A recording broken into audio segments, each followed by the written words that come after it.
ሊቢያ፣ ሶሪያ፣ ኢራቅ፣ ዮርዳኖስ፣ ግብጽ፣ ሳውዲ አረቢያ ሁሉም በአንድ ጊዜ ጦርነት ገጥመዋት ስላልቻሏት ፈጣሪ ስለተወለደባት የፍልስፎችና የነቢያት ሀገር ስለሆነችው የዛሬው ተአምራዊ የሳይንስና ቴክኖሎጂ ፈጠራ ባለቤት ስለሆኑት ቤት ተከራይተው ገብተው ሀገር ስለሆኑት የአሜሪካ የፈጠራ ሳምባ ስለሆኑት ቀድመው ሀገር ሆነው ሳሉ ኋላ ላይ ግን ከምድረ ገጽ ከመጥፋት አፈር ልሰው ተነስተው የይሁዳ አንበሳ ብቻም ሳይሆን የዓለምም ጉልበተኛ ስለሆኑት አይሁዶች ወይንም ስለ እስራኤላውያን በሩሲያውያን አጠራር ስለ እስራኤላውያን እናነሳለን።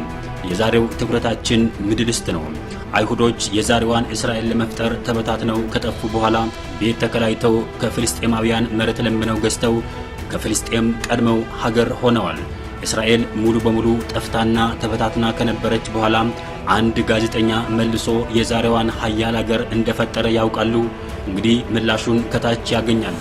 በአራተኛው ክፍለ ዘመን እስራኤል በሮማውያን ስትሸነፍ ሀገሪቱ ሙሉ በሙሉ ጠፋች። የሀገሪቱ ሕዝቦች አይሁዶች ለስደትና ለሞት ተዳረጉ።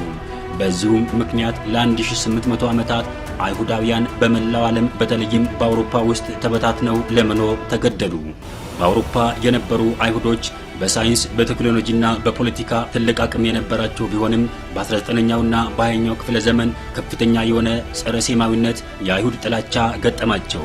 ይህም እንዲታሰሩ፣ ከሥራ እንዲባረሩ፣ እንዲገደሉ ምክንያት ሆነ።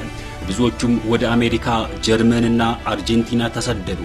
በ1896 ግን የዛሬዋ ሀያል እስራኤል እንድትፈጠር ምክንያት የሆነ አንድ የአይሁድ ጋዜጠኛ ተነሳ። ይህም ጋዜጠኛ አይሁዶች ወደ ቀድሞው ቦታቸው እንዲመለሱ የሚገልጽ ጽሑፍ አወጣ። ይህ ሐሳብ በመላው ዓለም እንደ ሰደድ እሳት ተሰራጨ። የጽዮናዊት ንቅናቄ እንዲመሰረት ምክንያትም ሆነ። ሁሉም በመላው ዓለም ያሉ እስራኤላውያን ሀብታሞች ስለነበሩ ገንዘብ ማዋጣት ጀመሩ። መሰባሰብ፣ መጠራራት ጀመሩ። መሬት የማግኘት ጥረትም ጀመሩ። በወቅቱ ለፍልስጤም መሪ ወደ ቀድሞው አካባቢያቸው ለመግባት ጥያቄ አቀረቡ። ተከለከሉ። መሬት በገንዘባችን ገዝተን እንግባሉ፣ አይቻልም ተባሉ። አሁንም ተስፋ አልቆረጡም። የሰው ቤት ተከራይተን እንግባሉ፣ ተፈቀደላቸው፣ ገቡ። ነገር ግን እየቆዩ ሀብታሞች ስለሆኑ ከነዋሪው መሬት እየገዙ ተስፋፉ። መንደር፣ ቀበሌ፣ ወረዳ፣ አውራጃ ድረስ ሄዱ። ታጣቂ ኃይል ማደራጀት ጀመሩ። አይሁዶች ለመጀመሪያ ጊዜ መሬት ለማግኘት የጣሩት በክራይ ነበር።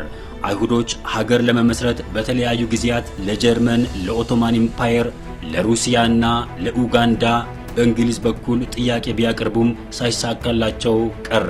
ሆኖም በአንደኛው የዓለም ጦርነት ወቅት ኦቶማኖች በእንግሊዝ ሲሸነፉ ፍልስጤም በእንግሊዝ አስተዳደር ስር ወደቀች።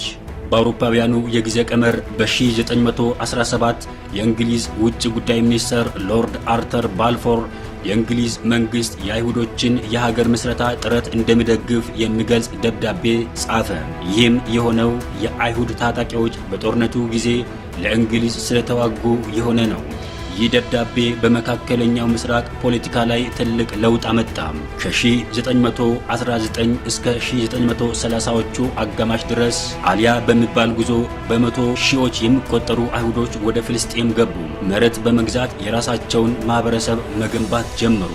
ይህም ከነባሩ ፍልስጤማውያን ጋር ለግጭት ምክንያት ሆነ። ከሁለተኛው የዓለም ጦርነትና ከአይሁዶች ጭፍጨፋም በኋላም አይሁዶች በብዛት ወደ ፍልስጤም መፍለስ ቀጠሉ። ግጭቱ እየበረታ ሲሄድ እንግሊዝ ጉዳዩን ለተባበሩት መንግስታት ድርጅት አስረከበች። ሚያዝያ 1947 የተባበሩት መንግስታት ፍልስጤምን ለሁለት ለአይሁድና ለፍልስጤማውያን የሚከፍል ውሳኔ አሳለፈ።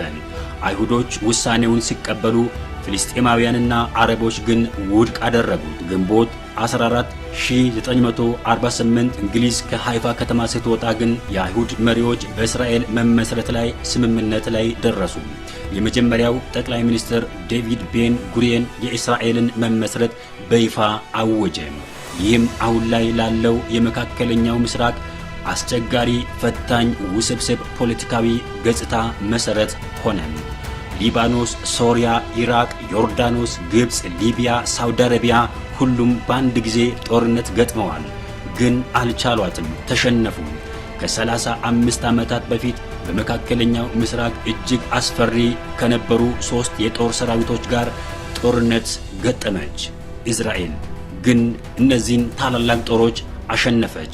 ይቺ ሀገር ዛሬ ምንም የተፈጥሮ ሀብት ሳይኖራት በዜጎቿ ጭንቅላት ብቻ ዓለምን የምትዘውር አውሮፓና አሜሪካ የሚሰግዱላት የበሬ ግንባር የምታከል ትንሽ የቆዳ ስፋት ይዛ የመካከለኛውን ምስራቅ ምን በላችሁ፣ ምን ጠጣችሁ፣ የት ዋላችሁ የምትል ሀያል ሀገር ሆናለች።